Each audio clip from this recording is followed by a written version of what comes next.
Exactement, 17h04. Nous avons avec nous en ligne Daye Diallo.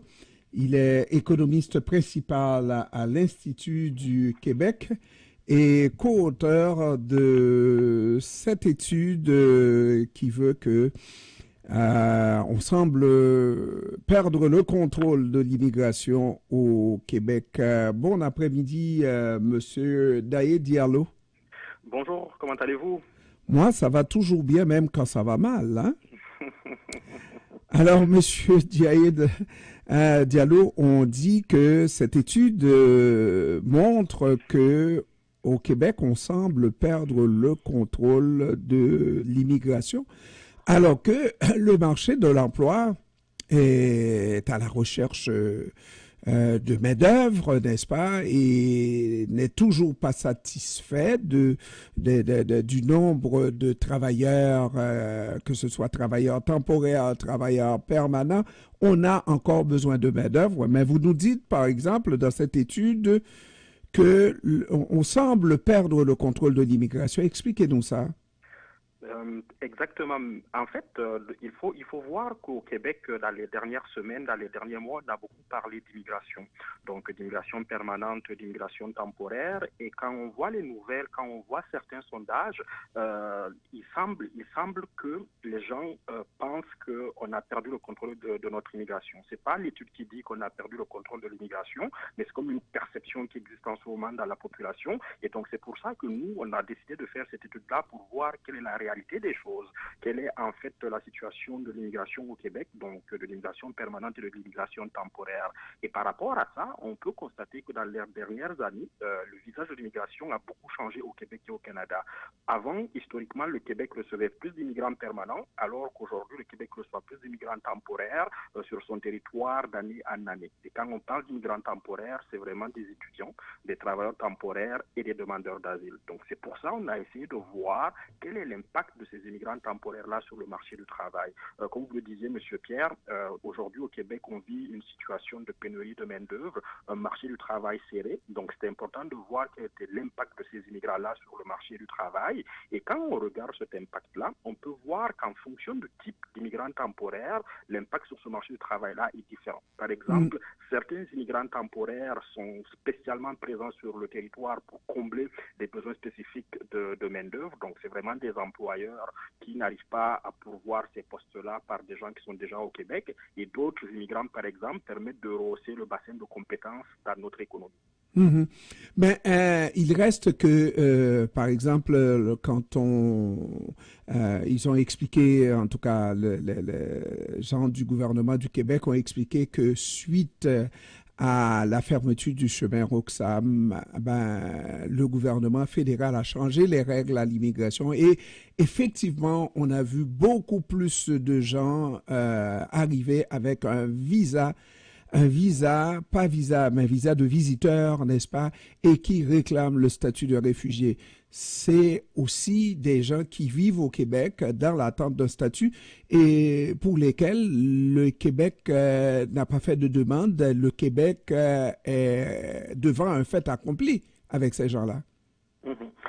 Effectivement, on peut voir que dans les dernières années, par rapport aux demandeurs d'asile, les chemins ont changé. Donc, avant, les gens y passaient beaucoup par cette frontière-là entre le Québec et les États-Unis qui s'appelait le chemin Roxham. Mais en mars-avril de l'année dernière, ce chemin-là a été fermé. Et on voit aujourd'hui beaucoup plus d'immigrants temporaires, donc des demandeurs d'asile qui arrivent sur le territoire du Québec et du Canada à travers les aéroports. Donc, c'est un fait que l'on a pu constater. Et ça, en fait, ça fait partie des différentes dynamiques qui ont fait en sorte qu'il y ait plus d'immigrants temporaires au Québec. Parmi ces dynamiques-là, il y en a 4 précisément que nous, on a pu identifier. Un, c'est la croissance économique au Québec qui a été forte dans les dernières années et au Canada qui fait en sorte que les employeurs ont eu besoin d'aller chercher des gens à l'étranger. Deux, nos institutions d'enseignement aussi, pour contrer la baisse des inscriptions des natifs au Québec, par exemple, sont de plus en plus nombreuses à aller chercher des étudiants à l'étranger et à avoir des étudiants internationaux. Ensuite aussi, comme vous le disiez, M. Pierre, c'est que que il y a eu des politiques publiques qui ont été mises en place dans les dernières années qui ont facilité l'arrivée de travailleurs temporaires et entre autres des allègements qui ont été faits aux différents types de permis qui existent pour pouvoir avoir un travail au Québec en tant qu'étranger et pour pouvoir même le prolonger. Et finalement, vous savez qu'on vit dans un monde qui est géopolitiquement plus compliqué dans les dernières années, des politiques migratoires qui ont changé aux États-Unis, qui font en sorte qu'il y a beaucoup plus d'immigrants qui remontent vers le nord, mais aussi des politiques de visa qui ont été faites et qui ont entraîné un afflux de personnes au Québec pour demander des demandes d'asile. Donc, c'est les différentes formes qui expliquent cette arrivée d'immigrants temporaires. Et en matière de demandeurs d'asile, quand ces personnes-là sont au Québec, elles peuvent demander un permis de travail. Et donc, en attendant que leur dossier soit étudié et peut-être qu'on leur accorde un statut de réfugié. Et donc, ces personnes-là, quand elles ont un permis de travail, elles peuvent faire partie de la force de travail du Québec et contribuer et avoir un emploi, par exemple. On va aller à droite et à gauche parce qu'il faut essayer de comprendre la perception à l'effet que le Québec aurait perdu le contrôle de son immigration. Remarquez que dans toutes les autres provinces, pour la réunification familiale, le délai c'est facilement 1 an, et tandis que par chez nous, ça prend 3 ans. Et ça, si c'est pas une perte de contrôle, Monsieur Diallo, il doit y avoir un autre nom, mais à peu près semblable. Et effectivement, Monsieur Pierre, donc comme vous le dites, c'est pour ça que l'on a identifié cette situation-là où il y a eu beaucoup de mesures qui ont été mises en place ces dernières années, autant en matière d'immigration temporaire qu'en matière d'immigration permanente. Mais c'est quand on fait l'addition de toutes ces mesures-là qu'il y a donc cette impression-là qu'on ne sait plus trop où est-ce qu'on en est. Et puis ça a des conséquences, par exemple. Comme vous le dites si bien, en termes d'immigration permanente, quand on parle de regroupement familial, le Québec est la province au Canada où les délais sont beaucoup plus longs. Mais ça, c'est parce qu'entre autres, les seuils d'immigration permanente ne sont pas totalement en adéquation avec les flux d'immigration temporaire que l'on a eu dans les dernières années au Québec. Donc c'est pour ça, si vous regardez les propositions que l'on fait dans ce papier-là, dont on est en train de discuter, on parle de meilleur arrimage entre les politiques d'immigration temporaire et les politiques d'immigration permanente. Donc vous savez, quand ces seuils d'immigration permanente-là sont mis en place, c'est très important de savoir en amont quels sont les immigrants temporaires que l'on a ici. Est-ce que c'est des gens qui vont vouloir passer à la résidence permanente? Donc est-ce que ces seuils-là sont en adéquation avec cette situation-là? Est-ce que c'est des gens qui peut-être une fois qu'ils sont immigrants permanents, est-ce qu'ils vont vouloir que leur famille les rejoigne au Québec? Donc on parle de leurs conjoints, on parle de leurs enfants, on parle de leurs parents et de leurs grands-parents. Donc est-ce que ces gens-là vont vouloir les rejoindre? C'est là où, en ce moment, il y a comme cette situation-là où les différents programmes d'immigration sont vus en silo. Quand on parle d'immigration permanente, d'immigration temporaire et même l'immigration temporaire, les différents programmes sont vus en silo et on demande à ce qu'il y ait une meilleure coordination pour que cette situation-là soit mieux au Québec. Monsieur Diallo, si vous étiez à la place du gouvernement, vous auriez probablement fait les mêmes prestations par rapport aux migrants. Tout est de la faute des migrants. Il y a la question du logement, pénurie de logement, la faute des migrants, et c'était déjà tout trouvé, non? Alors que on n'a pas construit suffisamment de logements. Depuis nombre et nombre d'années, les organismes de soutien aux loyers, aux locataires, en plaignent depuis des lunes, n'est-ce pas, pour construire suffisamment de logements. Et pourtant, aujourd'hui, c'est la faute aux migrants. Monsieur Pierre.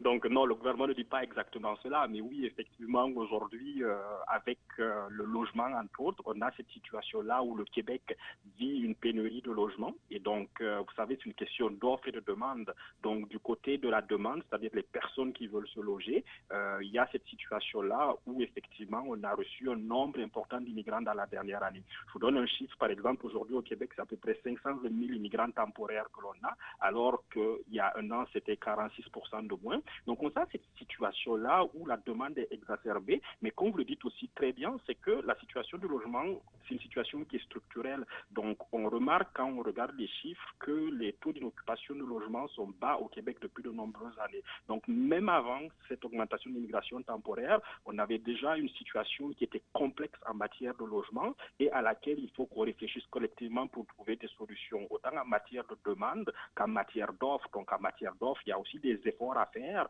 pour faire en sorte qu'il y ait plus de logements au Québec. Puis vous savez, dans cette étude, nous, par exemple, on a remarqué qu'en termes d'emploi, les immigrants temporaires et même les immigrants permanents étaient très peu présents dans le secteur de la construction et aussi dans le secteur de la santé, si on parle de notre secteur. Et dans cette situation-là, on pourrait faire en sorte que leur présence en tant que travailleurs soit un peu plus importante en construction ou en santé. Cela viendrait aider à résoudre le problème. Donc ça peut faire aussi partie de la solution. Donc plutôt que de parler de problème, juste de problème, parlons aussi de solutions, puis essayons de prendre les bonnes décisions pour faire en sorte que l'impact de cette immigration-là soit le plus positif pour le Québec. C'est exactement ce que j'allais dire, étant donné que lorsqu'on étudie en droit, le premier cours qu'on vous fait en droit de l'immigration, c'est que l'immigration a une fonction pour le capital. Est-ce que cette étude a réussi à prouver que finalement, malgré ce qu'on dise, cet apport des immigrants, même si c'est un mouvement très brusque, tout d'un coup, n'est-ce pas, qui arrive, est-ce que le Québec y gagne au change et que c'est pas pour les beaux yeux des migrants qu'on les a accueillis, mais c'est peut-être pour le bien-être de la société québécoise, de l'économie québécoise en général? On avait sorti une étude il y a de cela quelques années où on démontrait très clairement qu'au Québec, l'immigration avait généralement une incidence économique positive. Donc quand on prenait la situation de l'immigration, il y avait un plus économiquement parlant quand on regardait la majorité des indicateurs. Mais cette étude portait sur l'immigration permanente, alors qu'au jour d'aujourd'hui, on reçoit un peu plus d'immigrants temporaires. Donc toute chose étant égale par ailleurs, un mot d'économiste, c'est pour ça que l'on demande à ce qu'il y ait plus de données, parce que l'un des autres enjeux quand on regarde l'immigration temporaire, c'est qu'on manque de données. Donc, vous savez, ces immigrants temporaires-là sont présents sur différents programmes. On ne sait pas trop, pour la très grande majorité d'entre eux, c'est quoi le type d'emploi qu'ils font, quel est leur niveau de qualification, dans quelle région ils se trouvent exactement. Donc, c'est pour ça que pour pouvoir affiner ces affirmations-là, il va falloir plus de données, mais c'est un peu aussi compréhensible parce que c'est vraiment tout nouveau dans la réalité migratoire au Québec et au Canada d'avoir plus d'immigrants temporaires que d'immigrants permanents. Donc, on demande au gouvernement de faire le travail d'avoir plus de données pour pouvoir répondre à ces questions-là. Mais historiquement, quand on prend le cas du Canada et du Québec, de par le profit des immigrants que l'on reçoit, qui étaient des immigrants qualifiés entre autres, ils avaient une incidence économique positive généralement sur la situation au pays.